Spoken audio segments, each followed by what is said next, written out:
जय श्री राधे, जय श्री कृष्ण। मंदिर श्री बंसी वाले महात्मा यूट्यूब चैनल अम्बाला शहर की ओर से हम आप सबका हार्दिक अभिनंदन करते हैं। आज हम आपको बताने जा रहे हैं जीवित पुत्रिका व्रत की कथा, जो कि कल 10 सितंबर 2020 दिन वीरवार को है। जीवित पुत्रिका व्रत की कथा और उसका महत्व और उसकी विधि क्या है, ये हम आप सबको बताने जा रहे हैं, तो कृपया इसे ध्यान से सुनिए। इस व्रत को जीतिया व्रत और ज्योतिया व्रत के नाम से भी जाना जाता है। इस व्रत को पुत्रवती स्त्रियां अपने पुत्र की लंबी आयु के उद्देश्य से करती हैं। इस व्रत के करने से उनके पुत्र की आयु लंबी होती है। इस व्रत का स्त्री समाज में बड़ा ज़्यादा महत्व और सम्मान है। इस व्रत को स्त्रियां निर्जल रहकर करती हैं। 24 घंटे के उपवास के बाद ही व्रत का पारण करती हैं। सप्तमी के दिन उड़द की दाल भिगोई जाती है। कुछ लोग उसमें गेहूं भी मिला देते हैं।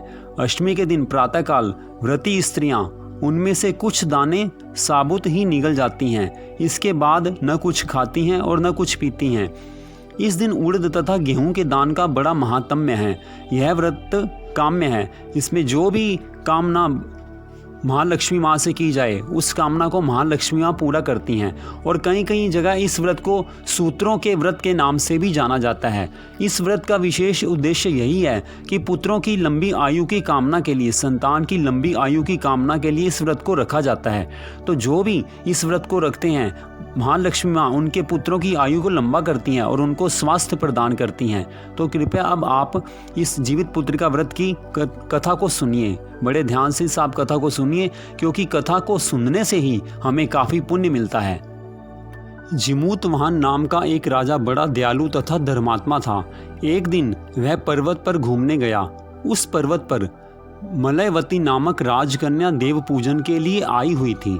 एक दूसरे को देखते ही उनके हृदय में आपस में प्रेम हो गया। परस्पर प्रेम दर्शन का यह दृश्य राजकुमारी के भाई ने भी देखा था। राजकुमारी अपने भाई के साथ घर लौट गई। जब जिमूतवाहन पर्वत पर भ्रमण कर रहे थे, तब उन्हें अचानक किसी के रोने की आवाज़ सुनाई दी।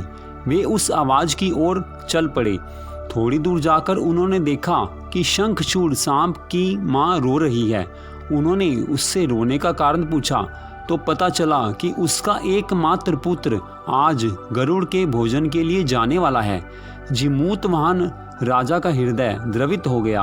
वे स्वयं गरुड़ के भोजन के लिए नियत स्थान पर जाकर लेट गए। नियत समय आने पर गरुड़ ने जिमूतवाहन पर चोंच से प्रहार किया, किंतु वे शांत भाव से पड़े रहे, हिले नहीं। गरुड़ को आश्चर्य हुआ।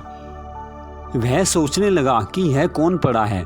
जब गरुड़ ने उसे खाना बंद कर दिया तो जिमूतवाहन ने पूछा, आपने खाना बंद क्यों कर दिया? मेरी नसों में अब भी रक्त प्रवाहित हो रहा है, मेरे शरीर में मांस भी है, लगता है अभी तुम्हारी भूख मिटी नहीं। गरुड़ जिमूतवाहन को पहचान कर पश्चाताप करने लगा। गरुड़ ने शांत भाव से सोचा, यह तो दूसरे के लिए अपने प्राण दे रहा है और एक मैं हूँ कि प्रतिदिन अपनी भूख मिटाने के लिए दूसरों की जान ले लेता हूँ। इस प्रकार बड़ा पश्चाताप करते हुए गरुड़ ने अपने कलंकित रूप के दर्शन किए। गरुड़ ने अपने पापों का प्रायश्चित सा करके राजा से वर मांगने को कहा। राजा ने कहा, आज तक आपने जितने सांप मारे हैं उन सबको जीवित करके भविष्य में सांप न खाने की प्रतिज्ञा कीजिए। गरुड़ ने तथास्तु कहकर अपना धर्म निभाया। इस प्रकार राजा जिमूतवाहन के कारण नाग जाति की रक्षा हुई, तो उन्होंने अपना धर्म निभाया। तभी से यह व्रत जीवित पुत्रिका के नाम से मनाया जाता है, रखा जाता है। तो यह आपने कथा सुनी जीवित पुत्रिका व्रत की। तो अब आप इसी व्रत की दूसरी कथा सुनिए, जो कि इस प्रकार है। महाभारत के युद्ध के पश्चात पांडवों की अनुपस्थिति में कृतवर्मा तथा कृपाचार्य के साथ अश्वत्थामा ने शिविर में प्रवेश करके सैनिकों को मार डाला। अश्वत्थामा ने सोए हुए द्रौपदी के पुत्रों को पांडव समझा और उनके सिर काट लिए।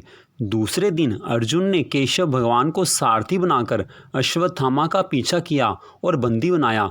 धर्मराज युधिष्ठिर के आदेश तथा भगवान श्री कृष्ण के परामर्श से उसके सिर की मणि लेकर तथा उसके केश मूंडकर गुरुपुत्र को बंधन से छोड़ दिया। अश्वत्थामा ने अपमान का बदला लेने के भाव से अमोघ अस्त्र का प्रयोग पांडवों की वंशधर उत्तरा के घर पर किया। पांडव उस अस्त्र का प्रतिकार न कर सके। उन्होंने भगवान श्री कृष्ण की शरण ली।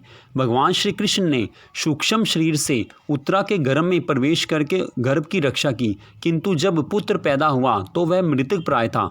भगवान ने उसे प्राण दिया। वही पुत्र पांडव वंश का भावी कर्णधार परीक्षित हुआ। परीक्षित को इस प्रकार जीवन दान देने के कारण ही इस व्रत का जीवित पुत्र का नाम पड़ा है। उर्दों को निगलना श्री कृष्ण का सूक्ष्म रूप में उदर प्रवेश माना जाता है। तो इस प्रकार आपने जीवित पुत्र का व्रत की यह दूसरी कथा भी सुनी।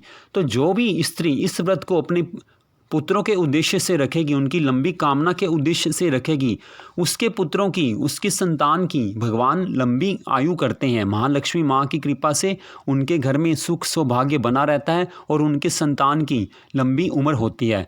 तो आपने यह कथा सुनी जीवित पुत्र का व्रत की। यह सारी कथा आप मंदिर श्री बंसी वाले महात्मा यूट्यूब चैनल अम्बाला शहर की ओर से सुन रहे थे।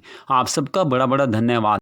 भगवान श्री राधा रानी श्री कृष्ण जी की कृपा सदा आप सब पर बनी रही, इसी मंगल कामना के साथ जय श्री राधे, जय श्री कृष्ण।